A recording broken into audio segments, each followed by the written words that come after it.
For a session presented by the Ministry of Tourism of Saudi Arabia, please welcome the Deputy Minister of Destination Enablement, Mahmoud Abdulhadi.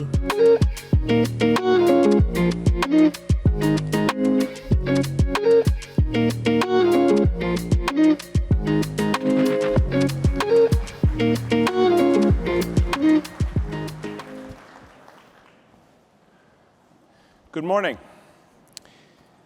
Saudi Arabia has a track record on delivering on large ambitions.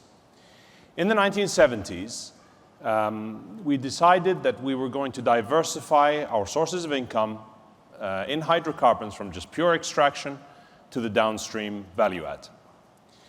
And we wanted to become a global player, a serious global player. Within 15 years, we had the two largest petrochemical complexes the world had ever seen. Today, we are an undisputed leader in that space globally. In 2015, the Kingdom embarked on a change program like no other.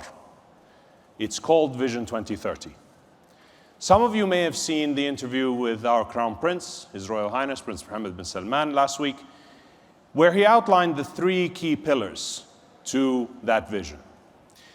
It's to create a vibrant society, a thriving and diversified economy, and an ambitious nation. In that interview, he mentioned tourism as a key pillar of Vision 2030. Why tourism? Because tourism delivers on all three pillars. So we asked ourselves a question. Why do people travel?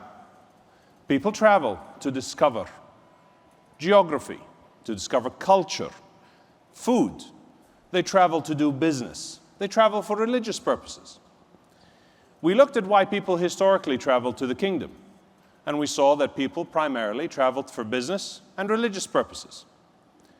We then looked at the assets that we had in our kingdom.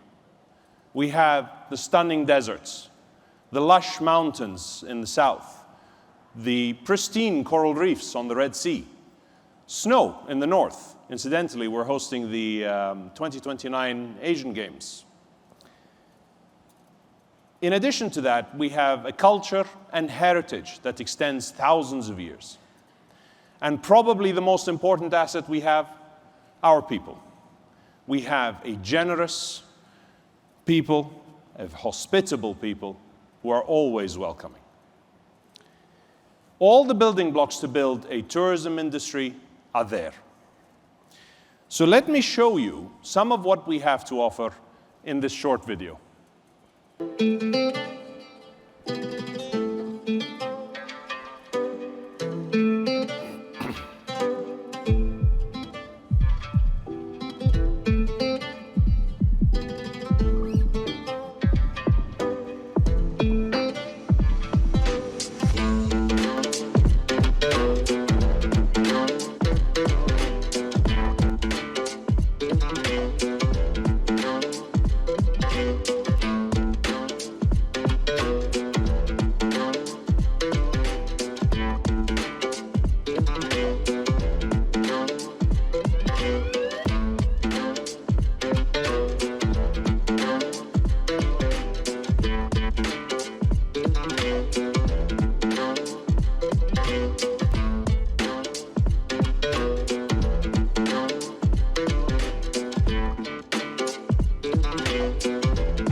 Diversity, opportunity, authenticity.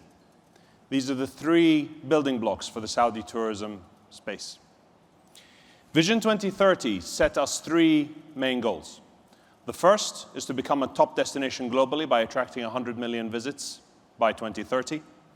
The second is for tourism to become the second largest contributor to our national GDP by 2030. And third, and probably most importantly, is to create 1 million additional jobs in the kingdom to bring our total to 1.6 million jobs in the sector. Our mission is to create a visitable, sustainable, investable tourism sector in the kingdom.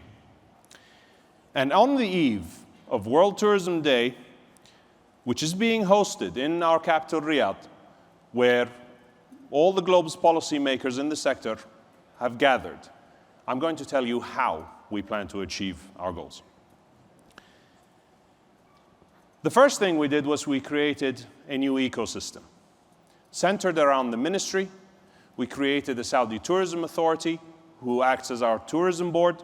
They are responsible for the visitor experience, the marketing, and promotion of our destinations domestically and globally.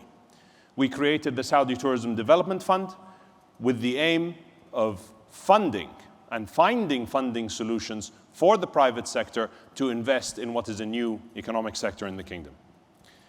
Focusing a little bit on our ministry, we act as the main orchestrator and promoter for the sector. We create the right regulation for visitors and investors alike in order to promote healthy business practices, sustainable business practices, and the sustainable environmental impact. We commit to training 100,000 Saudis a year in order to make sure that these investments have the right people in order to meet our ambition in terms of the service and the quality of hospitality that we want to offer our visitors. We enable our destinations through two main things. The first is building the right framework to ensure that the right product is delivered in the targeted destinations through the right investment. Second, we take lessons learned from everything that we've been working on, identify the things that we need to fix, and fix it. So how are we doing versus our targets? So in 2022, we saw 16.5 million inbound visitors. Those visitors contributed a direct spend into the economy of $26.2 billion. Domestically, we saw 77.8 million visitors, and they spent $28.6 billion. That's 94.4 million visitors in 2022. That is a 45% increase on 2019. Spend has gone up 25% versus 2019. This is all bearing in mind that we are at 95% of our inbound visitors versus 2019. Comparing that to a global average of down 34% versus 2019, I think a minus 5% is okay. So our solid performance, and being who we are and as ambitious as we are, 100 million visits is no longer sufficient as a target. We are now aiming for 150 million visitors by 2030. If we drill down into those numbers a little bit, as a purpose of travel, leisure is our strongest growth area. We have grown 119% since 2019. Today, leisure accounts for 38% of all visits as a purpose of travel and 41% of spend. On the jobs front, we now have 880,000 people employed in the sector. That is a growth of 15% versus 2019. Incidentally, 44% of that workforce is female. While I cannot share on stage our year-to-date performance, please come and see me afterwards if you want some insight. What I can say is that we are well above our targets and we are well above our 2022 performance. So we must be doing something right. And before I allow you to enjoy your coffee break, I want to leave you with one thought. I conclude by inviting you to Saudi Arabia. I heard some people talking earlier this morning about whether they should come to Saudi, they shouldn't come to Saudi. And it was an interesting little piece of info that I was listening to. But I urge you to come and visit. Come and see it for yourself. As a visitor, you will be welcomed with open arms. And I promise you an experience like no other. As a business or an investor, you will find that we are open for business and that we mean business. My team and I are around for the next couple of days. Please catch us. We'll be more than happy to speak to you. I believe that is our contact details. If you want to ping us an email and learn more, feel free to do so. Thank you for your time. Thank you for listening.